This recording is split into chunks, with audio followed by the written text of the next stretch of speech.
Retroactive Identity Syndrome. Munich, Neuroepigenetics Research Center. Autumn descended on the city slowly, like a lab filter, sifting out everything unnecessary. Street noise, sunlight, memories of something important but long outdated. In an underground vault, encased in layers of steel, lead, and silence, Dr. Klaus Hellmann stood before capsule CR14-6-1, holding a small vial of DNA belonging to a girl named Liv. The vial was tiny, nearly weightless. Inside, clear liquid, seemingly no different from water. But Klaus knew better. Within it lay encoded fear, poverty, anxious temperament, predisposition to psychosis, and a chain of inherited trauma passed down through generations. As if genes remembered pain better than consciousness did. He slowly traced the label with his finger, peering through the fluid, as though seeing someone's fate in it, or his own. Suddenly, a voice came to mind, a child's voice, raspy. "Dad, I still remember, even if you said I shouldn't anymore." He exhaled, something clenched in his chest. If only I could erase her pain, even just from memory. Carefully, he inserted the vial into the neural sequencer and touched the panel. The screen lit up with cold light. Confirmation request. Delete marker DRD4. Replace with variant 7R lambda. Synthesize associated engram template to emulate a positive emotional background from ages 4 to 12. Klaus pressed confirm. Genetic memory began rewriting itself. He watched as molecular editors intertwined with nucleotides, cutting, splicing, rewriting. Just as intended, Liv's memories of the winter spent in a shelter disappeared. So did the soiled sheets, the nighttime screams, the smell of bleach. In their place, laughter, her mother's hair falling over her forehead, apple pie with slightly burnt edges. And the strangest thing? The world played along. When Liv woke up the next morning, she confidently told the nurse, "Mom forgot to turn off the oven again." And the nurse, without knowing why, nodded. As always. Klaus reviewed the surveillance footage, watching the girl smile at the mirror, not because she'd been told to, but because she wanted to. He felt a quiet thrill, almost childlike. He hadn't just rewritten her fate, he had erased pain from the very fabric of reality. He didn't yet know that genes do not forgive forgetfulness. They know how to wait, and one day, they remind you. The project was called Eidetic. The name came from a graduate student with rust-colored bangs. She joked at the time, "If it works, people will start remembering things that never happened. Isn't that the perfect memory?" Klaus didn't laugh. He already knew there would be little humor in it. The essence of the project was this.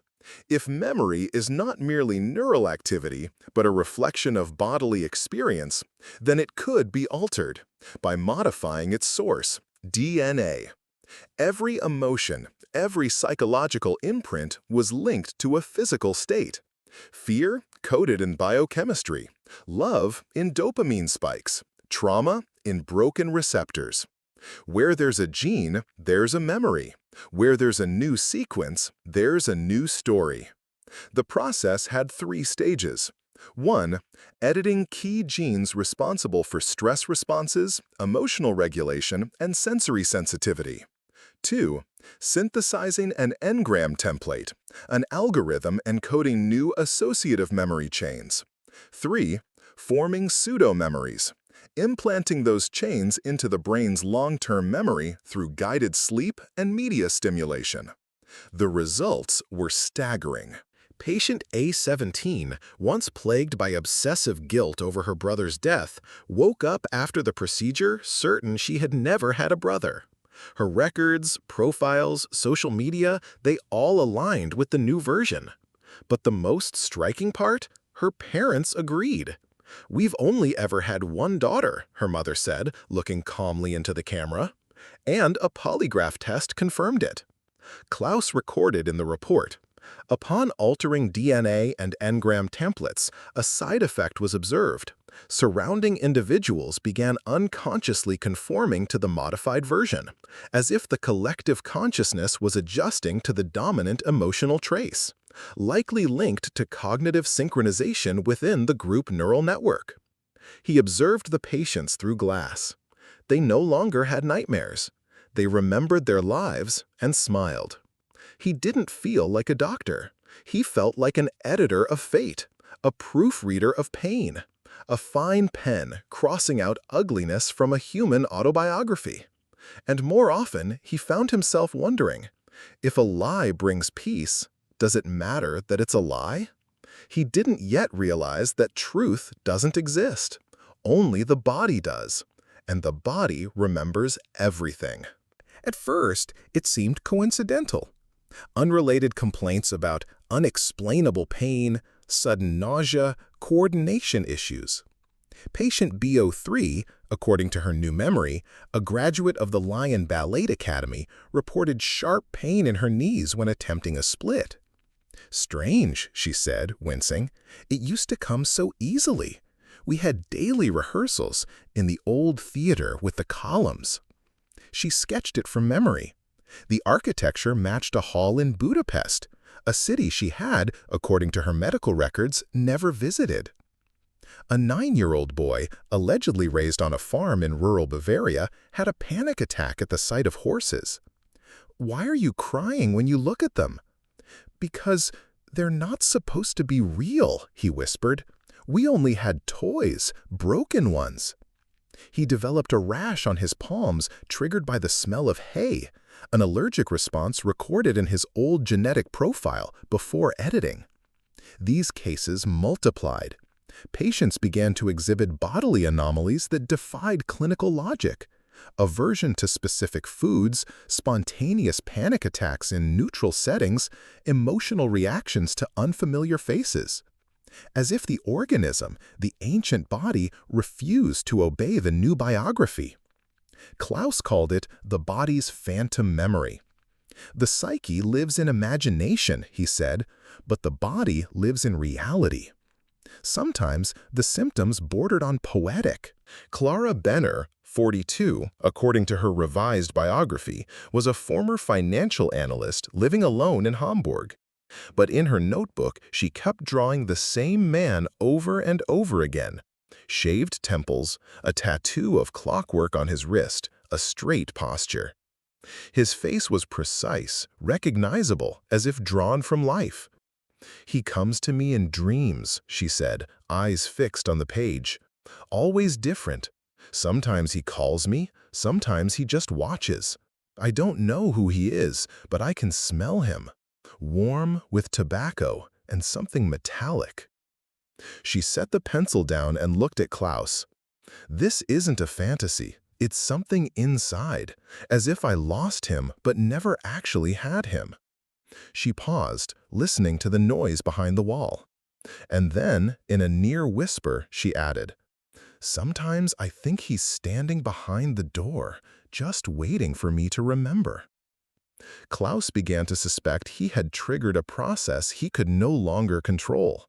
He wasn't editing identity anymore. He was splitting it. Old and new selves, like mirrors facing each other, in endless reflection, in a constant fight to be the only one. Klaus first heard the term from one of the patients. "There are several versions of me," she said calmly, as if discussing the weather. She sat on the edge of the bed, upright, vacant-eyed. "One of me thinks I'm a doctor, another a mother, and one believes I don't exist at all." She didn't suffer from dissociative identity disorder in the conventional sense. There were no memory lapses. On the contrary, she remembered everything. But that everything was mutually exclusive. As if parallel biographies coexisted in a single mind, each demanding recognition. Klaus conducted a neuroimaging scan. The results were alarming. Brain activity matched models of multiple identity formation without a traumatic core. Not psychological defense, structural conflict. Patient F09, once an engineer, reprogrammed with a new life as a photographer, began speaking in different accents. "I don't know why I do it," he said. "It's just, sometimes I feel like I'm not the one choosing how my voice sounds." Another patient suddenly changed dietary preferences. She grew nauseated by coffee, once her favorite, but could now cook an Indian dish she'd never even heard of before. "It feels like I'm recalling someone else's memory," she whispered, "but it's inside me." And then he appeared. A teenager, 16, outwardly unremarkable. Thin fingers, soft voice, eyes the color of smoked glass. He'd undergone 7 rounds of editing, each new biography designed to replace the last. But instead of disillusion, he gained clarity. "I remember everything," he told Klaus. "Every life." He listed names, addresses, relatives, and each matched the data from his previous versions. "It doesn't confuse me, it expands me." He smiled, calmly, maturely. "You tried to erase pain. I learned to live with all my lives." He leaned forward, locking eyes with Klaus. "And they're mine." The rebellion came from within, not with a scream, but with a whisper.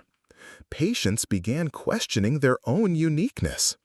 "What if I'm not a person, but a territory where voices fight?" Klaus didn't answer. He understood. He hadn't created new identities. He had summoned them, from layers that used to sleep, from possibilities that used to remain silent. Now every body had become an arena, every life a fragile compromise. He began to fear looking his patients in the eye, because more and more he caught himself wondering, who's looking back? Patient K11 returned for a follow-up session 7 months after his first modification.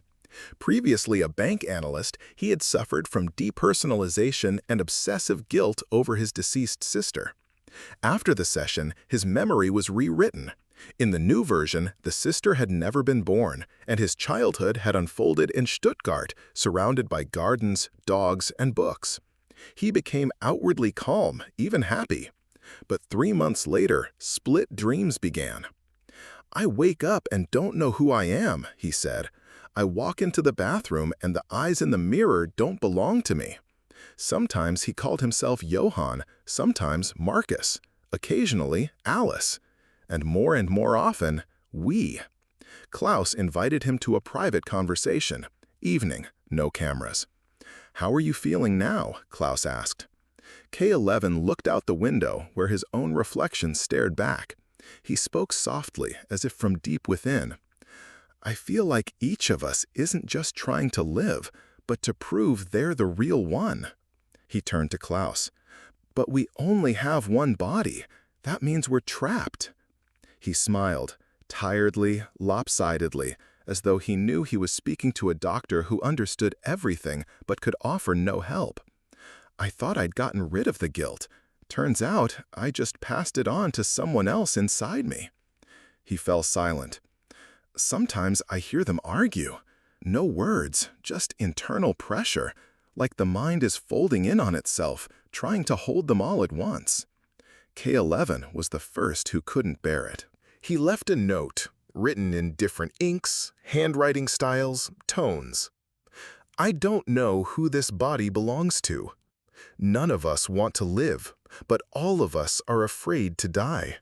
Forgive us. If you find this, please keep at least one of us alive." He died of an overdose, but the toxicology report revealed not a single substance exceeded a lethal dose. They were in perfect balance, as if each inner voice had taken one pill, and none could stop the others.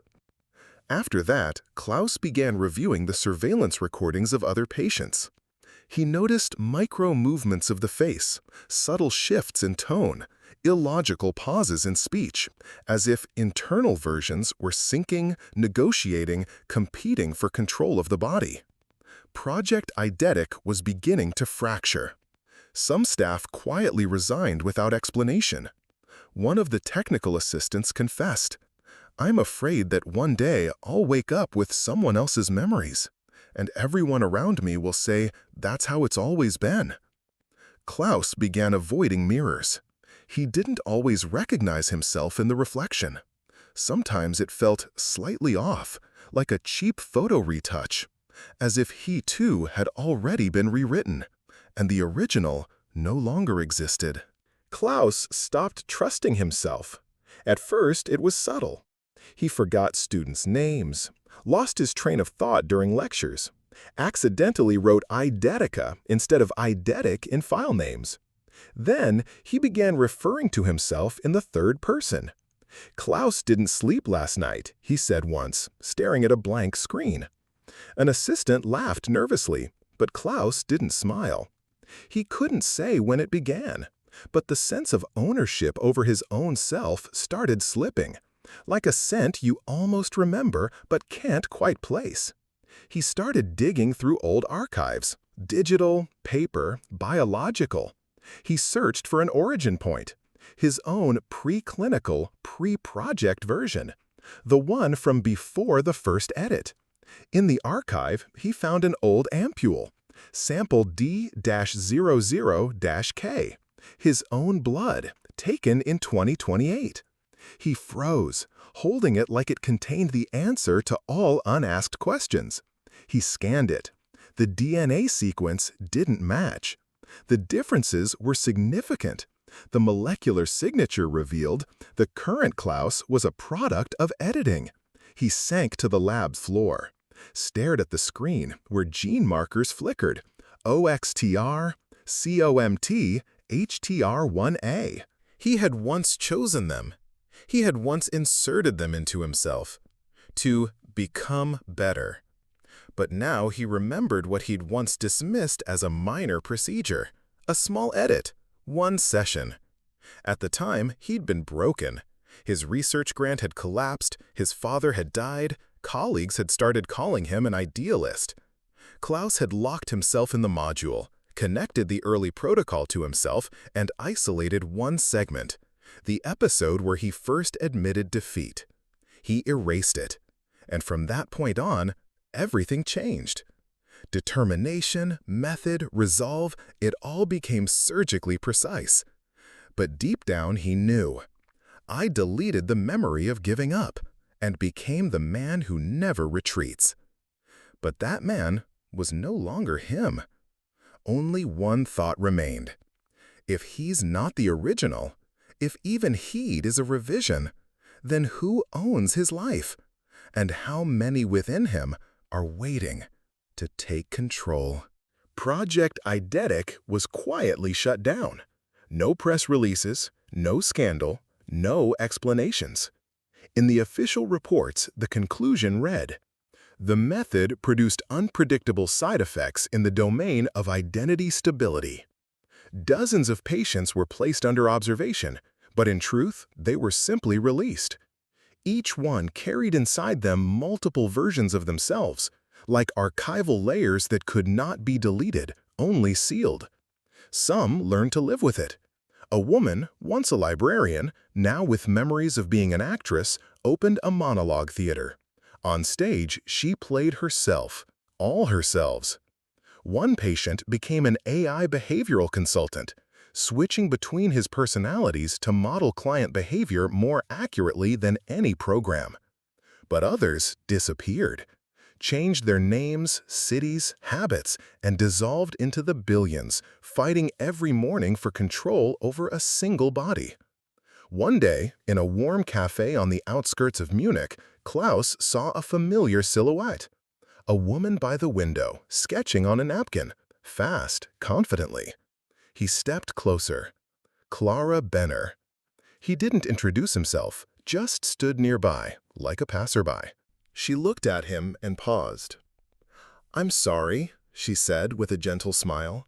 "You remind me of someone I never had the chance to fall in love with."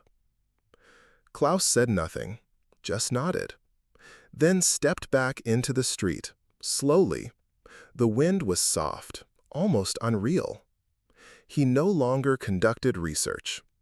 He lived in a small apartment on the outskirts, drank black coffee, and read paper books, only those that smelled like ink and never changed when reread. Sometimes he looked in the mirror, for a long time, expressionless, as if trying to negotiate with whoever was inside. He knew identity was no longer linear, no longer a choice or a born essence, but a sequence of attempts to come to terms with one's own body. The world no longer split into truth and lies. Now there were versions, some loud, some quiet, some dangerous, and all of them thought to become the only story a person would believe. Klaus no longer searched for the original. Perhaps I, too, am just the echo of someone's life that never came to be. But if I can remember, then I must be alive.